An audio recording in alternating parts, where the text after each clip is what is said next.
everyone. Oh, wow. Hello, Houston.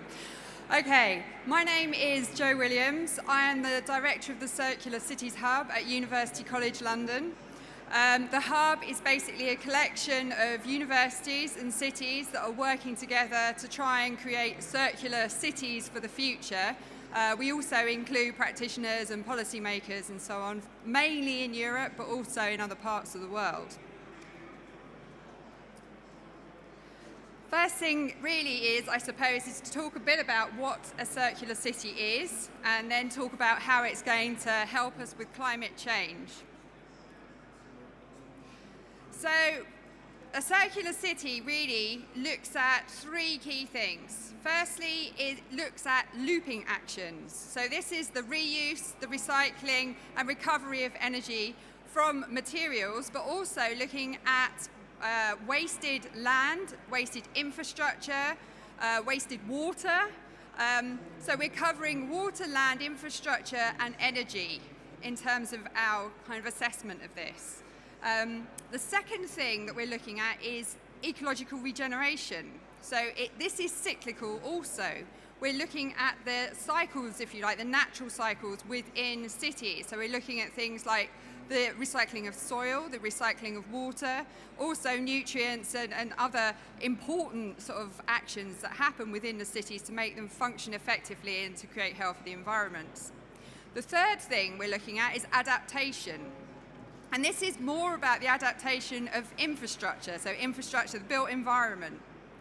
These lock in with other strategies as well, things like the localization of resource flows, things like the sharing economy and so on. But I haven't really got time to talk about that now, so I'm just going to focus literally on these three circular actions. Here we have a graph that basically shows you where most of the emissions are coming from. So essentially it's from activities on the land, and also when we think about this, it's about the infrastructure that we provide within our cities. So we're thinking about two things, the activities on land use, and the infrastructure within our cities, and how we can change the way that we essentially build our cities and create our cities in order to reduce the impact of these activities. The Ellen MacArthur Foundation recently produced a report which was looking at the impact of essentially the circular economy on greenhouse gas emissions. And if we think about that in terms of our cities, we can see it maps directly across to looping actions, adaptation actions, as well as ecological regenerative actions. So we're thinking about designing out waste and pollution to reduce greenhouse gas emissions, which is literally about looping waste resources, reuse, recycling and energy recovery. The second is thinking about how we retain that embodied energy within our environment, largely through adaptation of our existing infrastructure. The third is thinking about the regeneration of natural systems within our local environments in order to sequester carbon. So you can see that there is a very strong linkage essentially between the ideas behind circular economy and in fact circular cities, which you will see is a lot more than the circular economy, and also thinking about reducing our carbon footprint. So what's that going to look like in our cities? How will it manifest? Here we have, I doubt if you can actually see this, it's so small, but never mind, essentially looping actions. So we have looping at lots of different scales. There's sort of various different scales here. First we have, on the top right-hand corner, we have Amsterdam. This is looping at city regional level. Amsterdam are looking at this in terms of biomass and construction waste. To the top left, we have industrial symbiosis. So this is at much smaller scale in this particular example. It's in Kalundborg in Denmark, and this is looking at the symbiosis within an industrial park. At the bottom, we have something which is quite interesting as well, if you haven't seen it already, which is essentially the looping system which has been adopted at a neighbourhood and city level across many Swedish cities, in fact, and in fact elsewhere in the world. It's been transported to China, for example. So we've got these systems operating at lots of different levels, and essentially what do these systems do? Well, for example, the Hammarby system uses wasted materials from within the city to generate energy in lots of different ways, through anaerobic digestion, for example, to produce biogas and biofuel. Burning, obviously, of waste to produce energy and through CHP and so on. So we also have, if I move to the next slide, when we start to look at circular cities, we need to start to think about how we will plan those cities to incorporate these different types of activities. This is a mock-up, basically, of looking at Amsterdam and looking at the types of changes that might be needed within a city in order to enable these sorts of changes. In Amsterdam, we're looking at biomass and we're also looking at construction waste. This particular looping diagram shows you how biomass can be looped within the city. Why is that important and how does that connect with climate change? Well, for a start, if we use biomass more effectively through a bioeconomy type of strategy, we can start to use that biomass for the generation of things like bioplastics. We can also create things like fertilizer, both of which take energy in the production process and also consume fossil fuels if we use other types of materials. We can also start to see, obviously, how we can produce energy, essentially, from biomass. So through anaerobic digestion is one sort of way of doing that, essentially. The other thing that's really interesting about Amsterdam is they're looking at the localization of this process. So how can these materials and the energy and so on be used locally? Because the problem with waste is it has a very low value. So essentially the idea is to make sure that these loops are closed in a local fashion to enable this to happen. And in fact, of course, we can use some of this organic waste in the construction process. So cellulose and lignin, for example, can be used in construction materials. And indeed, that has also been shown, slightly different process, in the Queen Elizabeth Olympic Park, where well, not me personally, but Thames Water used basically used sewage products to create building materials. So there's lots of different ways of going about this. This is a sort of, again, it's another mock-up. It's looking at how we might have to change our cities to deal with construction waste. So, what do we need? The first thing we need, and something that's been done in Amsterdam, is we need to know where this waste is. So there was an extremely good research project called Puma, which identified where all the most lucrative materials, metals, could be found in buildings across the city. This enabled people, when they were deconstructing the construction industry, when they were deconstructing buildings, to understand what the value of the materials were, but also for those constructing other parts of the city to know where those materials became available and where they would be available in the future. There's material passporting, which is also used in Amsterdam.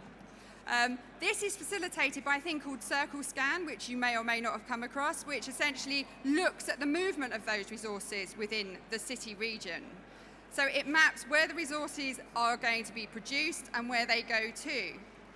Something very similar has happened in Paris, where you have the soil dating websites, which basically enable people, when they are going through the construction process, to identify where other construction projects within the city can then use that soil during the process. So it reduces the cost, if you like, in terms of storage of that waste. But also, potentially, you can identify the closest sites and therefore reduce your cost of transportation to those sites. So there are lots of different platforms and different ways of measuring where the resources are going from and to, which enable this to work much more effectively. But we need space in our cities to do this. And the problem with circular activities is, essentially, they are low-value activities. And they compete for space against commercial and luxury property developments. So in order to make this happen, we don't just need the data platforms, which is helpful, but we also need the space in which we can store these materials for the short or long term. Decurval. Again, this is Amsterdam. Essentially, Decurval is an extremely interesting project because it looks at a circular economy or sort of circular systems more at a very localized level. The interesting thing about De Kervel was it was built on a highly contaminated site. And the planners in Amsterdam allowed this to happen essentially because they knew that it was going to use a process of phytoremediation during its initial operations. So De Kervel has actually only got a short-term or relatively short-term lease. But Amsterdam allowed them to go ahead with this. And what happens essentially is they've grown a lot of plants within the site that allow for phytoremediation to take place, which means it decontaminates soil over the process of several years. The other thing you have to do on sites like this essentially is make sure you build infrastructure which is above ground level so that you don't get contamination. So again, they've got a lot of off-grid solutions as a result of that, which is also very interesting, particularly for brownfield site regeneration in any city around the world. So essentially we're looking at things like struvite to collect proteins from urine. We're looking at systems to also helophytic filters to basically filter black water so that you can use it again as grey water. We're looking at lots of different types of filtration systems which can be used which are low energy. The other thing about this particular development is that they have a localized energy system which is run on renewable energy, and they use blockchain technology and a local currency to encourage the use of that energy locally. So renewables as well, loosely we can think of in terms of being cyclical. Okay, so that's looping covered. Adaptation. We're also thinking about the adaptability of our cities, and we need to think about them being movable, adjustable, refittable, versatile, scalable, and so on. We need the space to enable that to happen. So it's not just about good design, although good design is a major part of it, but it's also thinking about space for expansion in that process, which incidentally always means that you have some degree of waste within your city for a period of time.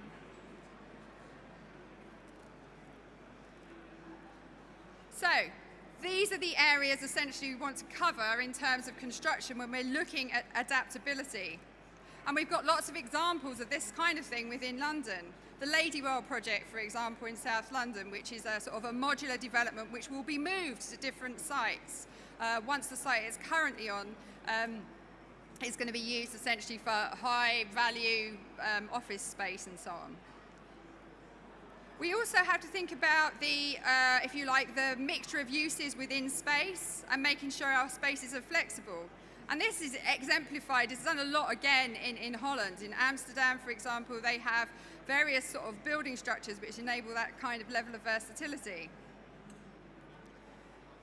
And of course, with climate change, climate adaptation is extremely important, and we may need to build we may need to think about this in terms of the way we build our spaces within cities. So obviously this is a flooded car park, but lots of different ideas, particularly in terms of the way we use blue and green infrastructure in cities to support that. And that has an ecologically regenerative capacity as well. So essentially, we have ecosystem services provided within cities that are offered by blue and green infrastructure. Provisioning, things like urban agriculture and urban forestry, cultural services, recreational services, regulating services to do with essentially things like soil recycling and carbon sequestration. We need to build this into our cities as you can see here. This is Barcelona. We need to think about things like pocket parks and green roofs and so on. This has been done in Amsterdam, our next city.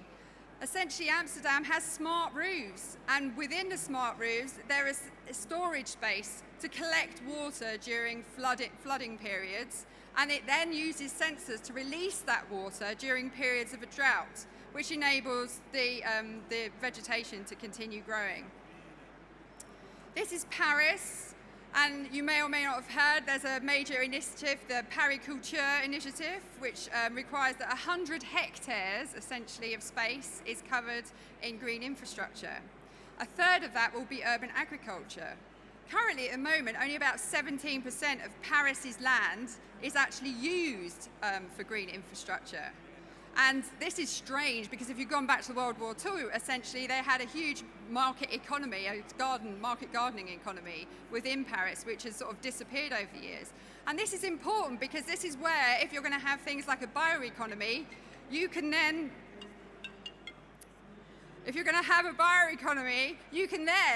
start to reuse your materials within that space.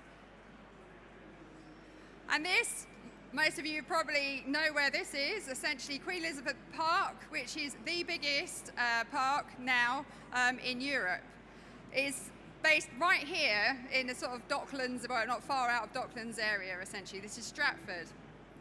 Again, this was a really interesting project, not only because of the increase in biodiversity that was generated by the inclusion of blue and green infrastructure into the park, but also because it too had an amazing soil recycling program, which enabled a huge amount of soil to be recycled, 80% in fact, to be recycled and reused on site through 2 soil hospitals which were based on site. And the remainder of the soil was actually used in 2 major projects outside of the site, including the M25 expansion.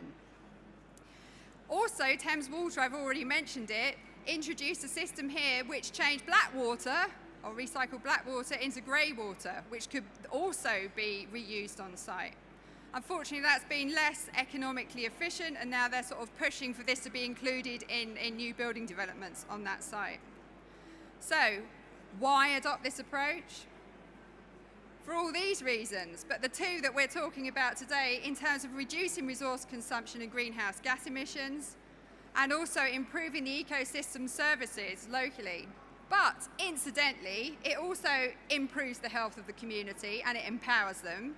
It reduces the cost overall to people providing services, and it creates employment in new industries and businesses, as well as protecting local economies. So what's not to like? If you're interested in all of the case studies, we've got several case studies that we've been looking at across Europe. You can look at it in a book that's going to be published in the autumn, and if you can't wait for that point, there's a lot of free publications available online written by myself. Thank you.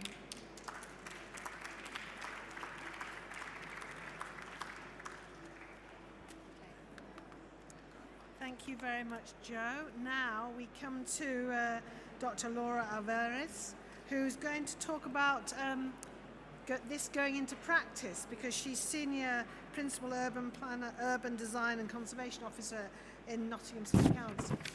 Laura.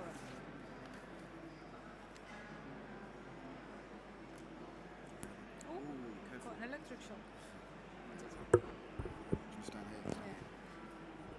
Hello, can you hear me okay? Yeah? Thank you. Yeah, so I'm Laura and I work at Nottingham City Council in the planning department. I'm actually an urban designer, so I do support for planning. So what I'm going to talk about today is a tool that we're developing in the City Council to deliver the zero carbon ambition. We are hoping to become zero carbon city by 2028, which is the most ambitious city in the UK. I don't know if we will achieve that, but we will do our very best. And what I'm going to talk to you today about is a tool primarily focused on the issues of engagement, participation, and how to deliver social sustainability. So to start with thinking about how we're going to become carbon neutral, we sort of from a planning department perspective, we have to look at the planning system, how it works at the moment, and how we're actually delivering social sustainability and sustainable development as a whole. So if we remember the spheres of sustainable development, we've got the economic, the social, and the environmental. And what are we actually doing at the moment to deliver on all of those? When we think about the social aspects of sustainability, primarily we think about job creation, apprenticeships, upskilling, and that type of thing. But that actually sits in between the social and the economic variables, and is bang on the equitable. Of course, we would not dare developing anything if we didn't have a proper economic assessment. We wouldn't even consider it. So number one priority, we have to have a business model, margin evaluation, contribution consideration, financial appraisal, feasibility, and market, and all of that. If that's not sound, development doesn't happen. That's where we stand at the moment. And gradually, over the past few decades, maybe 5 decades, 4 decades, we started to get better understanding ecological surveys, biodiversity analysis, contamination, geology, and flood risk, and all of that type of thing. That's becoming more relevant, and it's becoming a priority as well. But I think somehow within the planning system, that is the second priority at the moment. And we're gradually moving towards the bearable aspect. We had the National Design Guide launched recently, and we're looking at things like design quality, site analysis, character appraisals in the past 3 decades, 2 decades became more relevant. We're now even talking about beauty. So we're getting there gradually. But when we come to the social aspect of things, we kind of started to become used to the idea of having a biodiversity net gain, and we know what that looks like, kind of, but we have no idea what a health and well-being net gain means yet. When we do site analysis, before we put proposals together, we don't do social network mapping, community cohesion analysis, social support system appraisal, health indicator mapping, or place-making proposals. I have so many times sat at design review and asked, what is your place-making plan? And people kind of look at me, what does that mean? So we're nowhere near yet tackling the social bubble.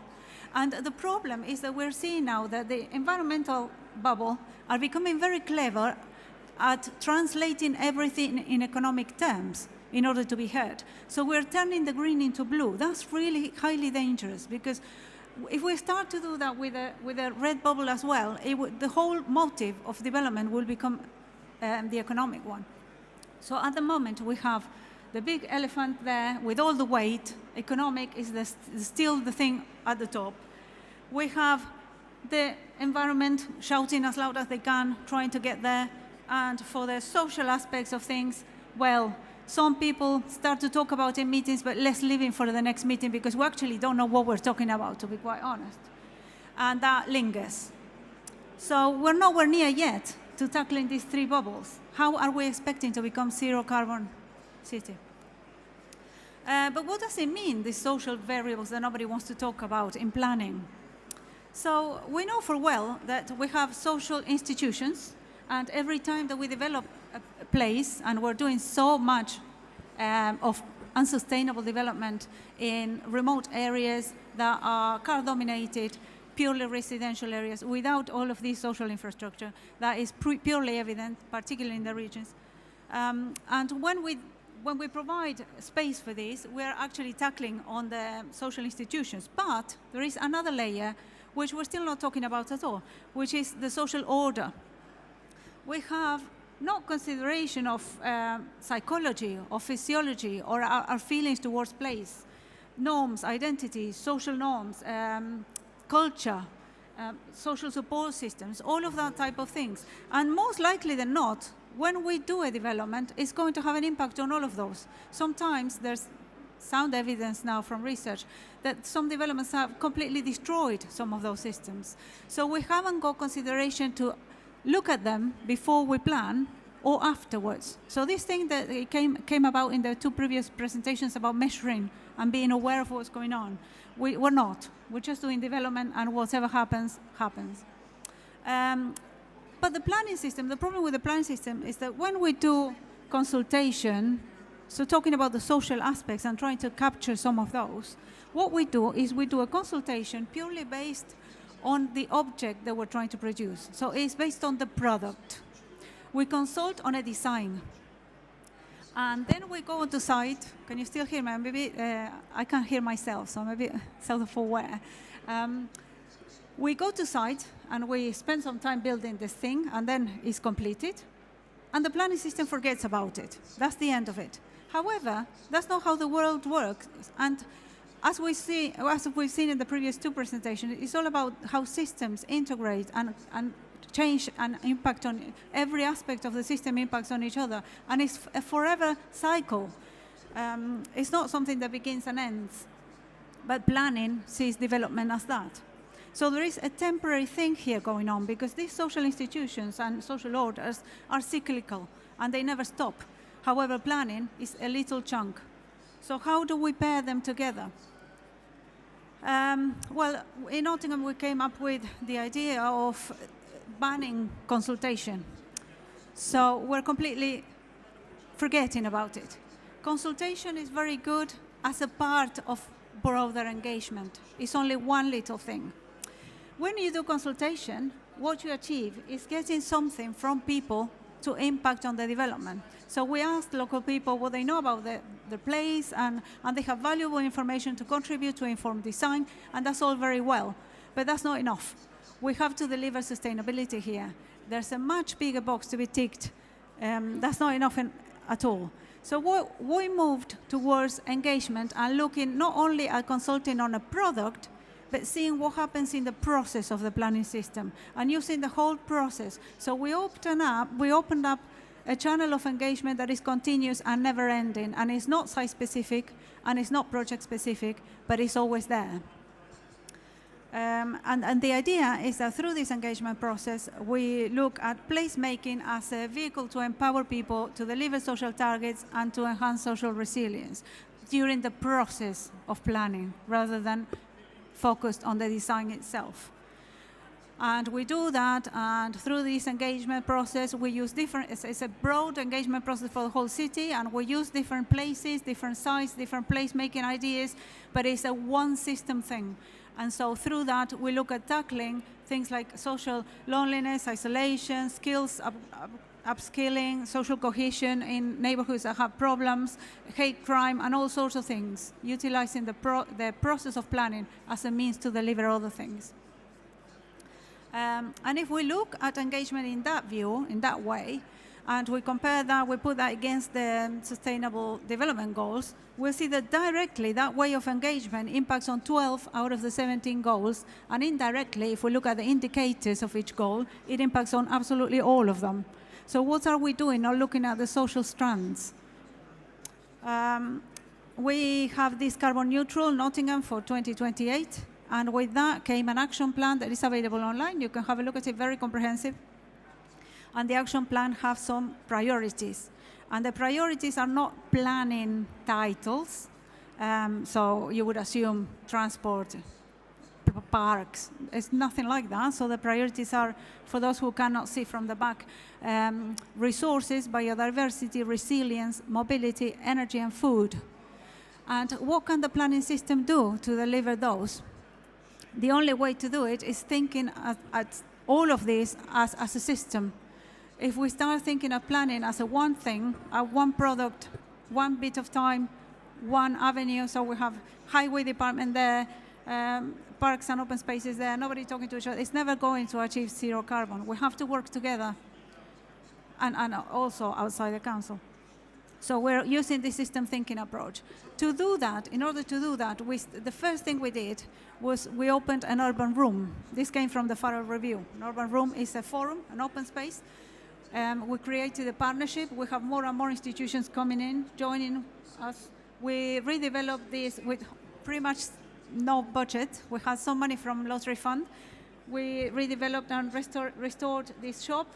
And that place is now an open hub. It's free of charge. It's for absolutely anybody, developers, designers, architects, communities, planners, and we all go in there whenever we please. We book it and invite others to discuss what's happening in the city and to start this engagement process that is forever open. So that has been fantastic as a space that is neutral to do that. We also looked at the issue of design quality because we're talking about process, and process implies not only the product but also the quality implies not only the product but also the process. So, sorry about that. So what we did is we did an audit of all the planning applications and everything that got built as well between 2013 and 2018. A lot of work, but we did it. We looked at the whole process, how many iterations the planning submission had to go through, if it went for planning, for pre-app, how long it took, how many conditions, what happened along the way, who became involved, etc., etc. And we found some common trends on things that were going wrong, and we also found some common trends in the process failing to deliver sustainability. And based on that, and also on this broad engagement thing that we opened up, and we are working together with communities, etc., to the point that we had the first supplementary planning document a few weeks ago, completely invented, written, and engaged totally by communities. So we have a piece of planning policy that was completely done by a community. So I'm going to talk to you about, we're very proud of that in a minute. So we look at all that, and through those two things, through all the engagement and through all the analysis, we came up with a series of design criteria for different aspects. We developed measuring tools so that we can completely evaluate and go back in the loop and go back to the whole circle again. And for us, that quality is process and product. So when we are all the time collecting evidence and collecting engagement feedback and going back and revising all of these supplementary planning documents. And that's another innovation thing, because we think that if we want to deliver zero carbon places, we cannot have fixed planning policy that starts today, gets consulted for 2 weeks, and lasts for 10, 15 years. We can't work like that. We have to work a lot more prepared to change constantly and to adapt, to absorb every type of new information and new evidence that we have, and fix things that are not working constantly. So the design quality framework has a series of guides, and they are supplementary planning documents adopted by the local plan, with the local plan, but they are never finished. They will be forever being revised. So at the moment we have all of those guides, so housing, streets, facade, householder guide, community engagement, and well-being, but more are coming. These are little leaflets, very graphic, very easy to work with, and forever changing. So if you work in Nottingham, if you're a developer and you want to develop in Nottingham, you have to go today and look at the guide today, because tomorrow might be a different one, etc. In terms of meeting the carbon priorities, with that, we looked at the process internally in the City Council, how to optimize resources, but also we looked at how these guides can propose a process through the planning system that optimizes resources also for architects and designers and developers. So the community engagement guide was done in collaboration with the community, but the well-being guide was completely done by a community group. And now we realize that they are so radical and so different, and a lot of our offices are in a state of panic about them. We decided we needed to create a couple of training programs where we do both together, learn and develop tools simultaneously, because we haven't got the luxury anymore, if we want to be zero carbon, to first learn and then deliver. We have got to do it simultaneously. So that is CoPlace. I'm going to rush. You can have this. You can look at all of this is online. You can see we're putting everyone together in a room, learning about engagement skills in the morning, a yummy lunch, and then we're trying to develop the tools for planning in the afternoon, all together. So there's dedicated websites for all of those, and I'm happy to talk more later. Thank you.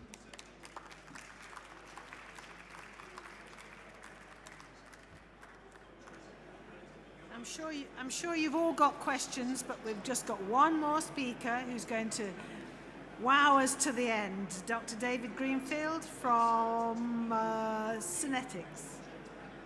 That's right.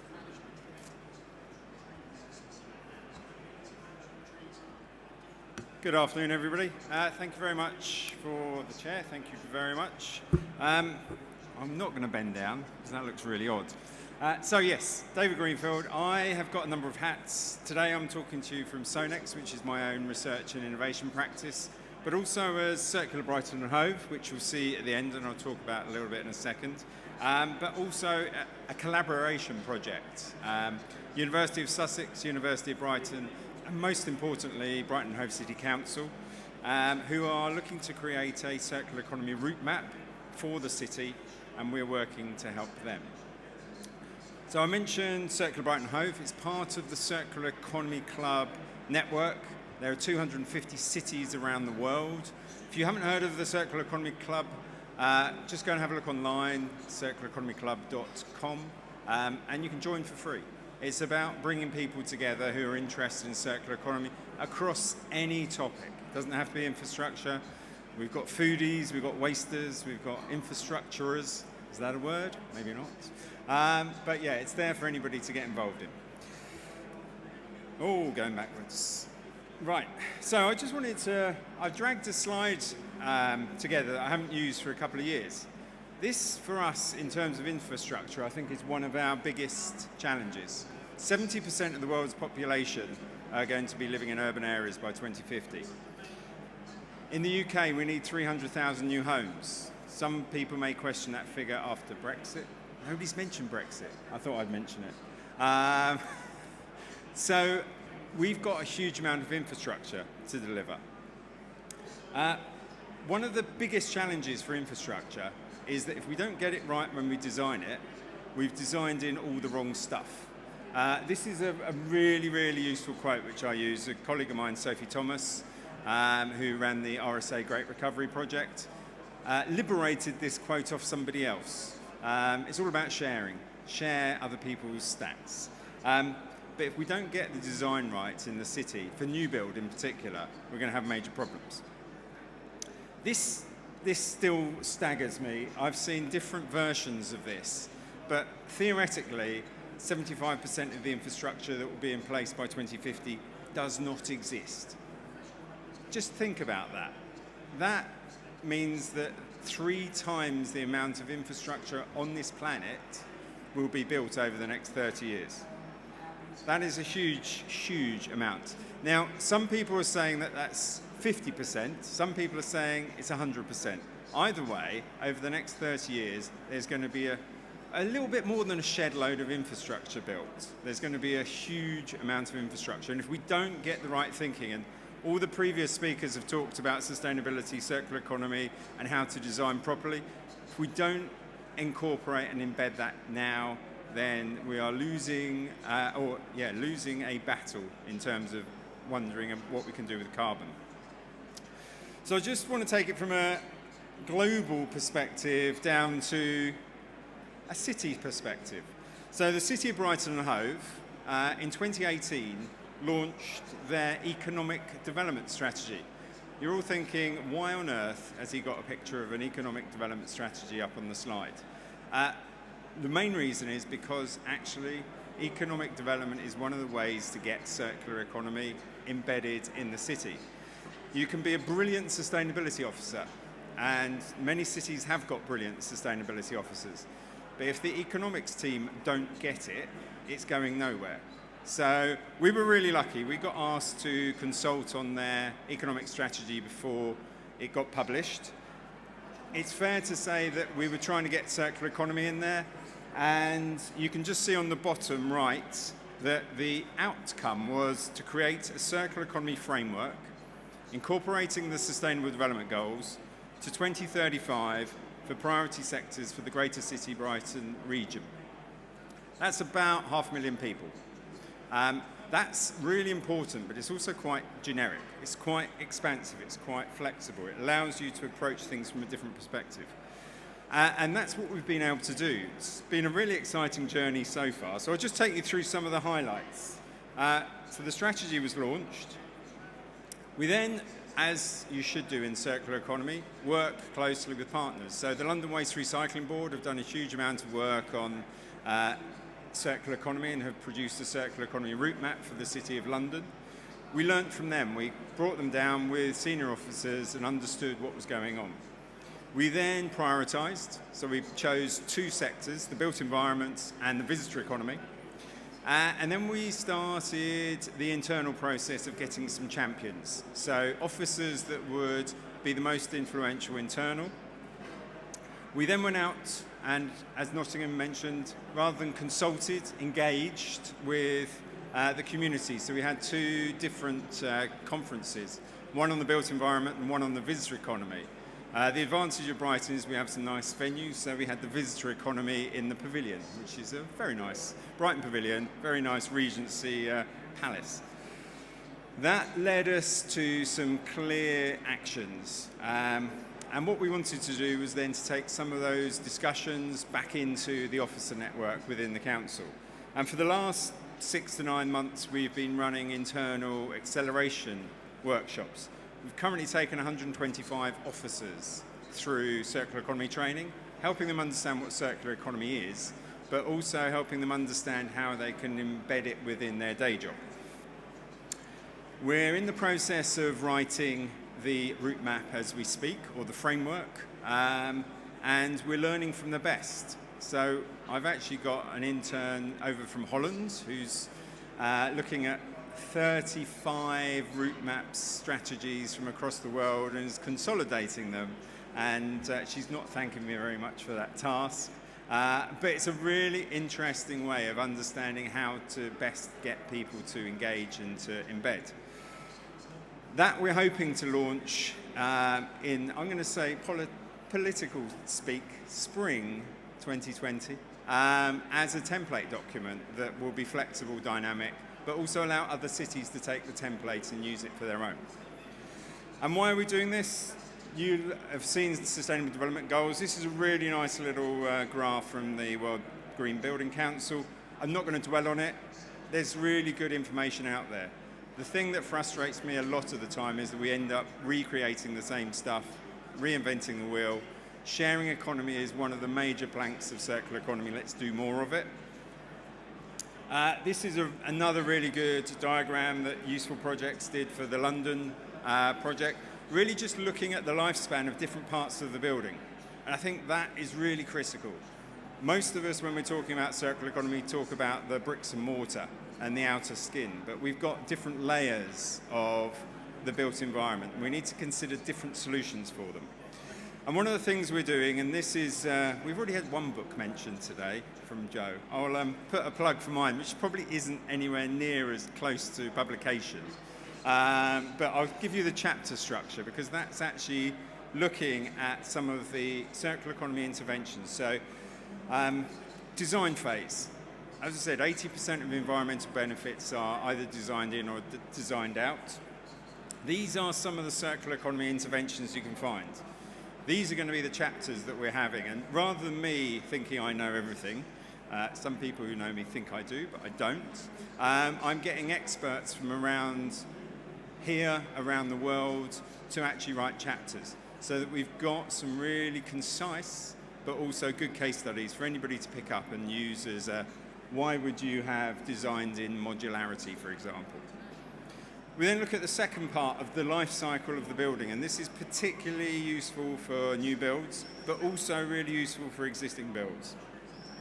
Understanding what materials, what supply of materials you can use, eco-design, there's all sorts of different activities there.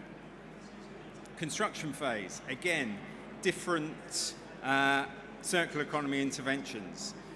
How do you minimize waste on site? How do you use local labor, something social? How do we reuse equipment and PPP on the site? There are some really simple things, there's some really detailed things. Probably one of the biggest areas that many people forget about is the in-use phase and the refurbishment phase. If you're designing a building for 50 years, you're going to have 50 years worth of maintenance and in-use activity. We started doing this for a piece of work in London on waste management, and many, many tall buildings are designed so that you can take all of your rubbish to the basement because that's what the British standard says. When actually, from a circular economy point of view, what you want is 3 bins in your kitchen so you can separate your food, your recycling, and have your brown bag waste or black bag waste. And it doesn't work.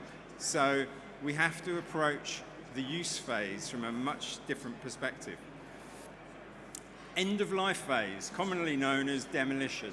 It was already highlighted earlier. One of the things that we're starting to see is actually, do we need to have an end of life? Can we just reuse that building? And there's many, many examples of that going on at the moment. If we do have to, let's deconstruct rather than demolish. And then there's different activities there. What we've been doing with the workshops and with the city council officers is looking at the opportunities, the challenges, the capabilities, what offer we can give to the decision makers. Remember, in the public sector, most of the decision makers are politicians. How do we get them to think it's their own idea? And then actions and next steps. And we've already had a few little successes. not massive, but this is probably one of the more historic parts of Brighton and Hove on the left-hand side, Madeira Terraces, which have been needs quite a bit of work. I'm being very polite there. And we're working to see how we can get circular economy principles embedded within that.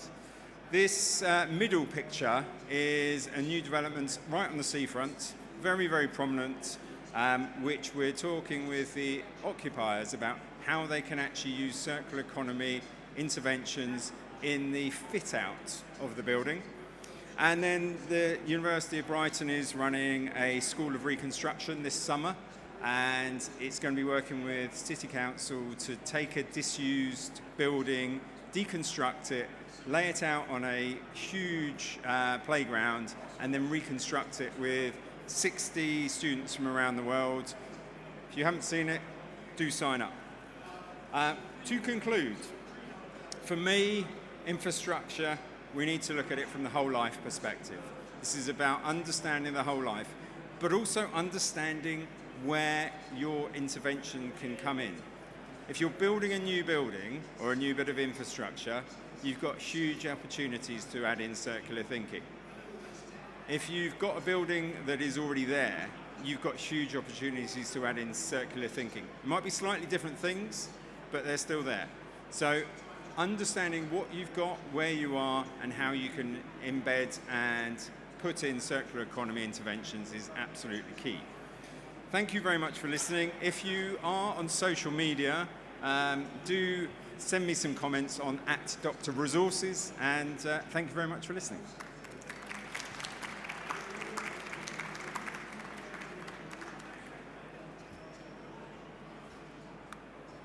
Thank you to our speakers. So we've had action planning, tools and evidence, we've had circular economy, loops and adaptability, we've had changing the discourse, language and outcomes at Nottingham, and we've had building capacity and embedding the circular economy in Brighton. So I think I'd like to thank our speakers. I think the answer to the question at the beginning is we've heard about regenerative cities, we've heard about the circular economy, we've heard about sustainability for a long time. What we need now is action. We've got action planning, action in local authorities, action in communities, action in the circular economy. I think we've all got to be activists and join the younger generation. Thank you very much.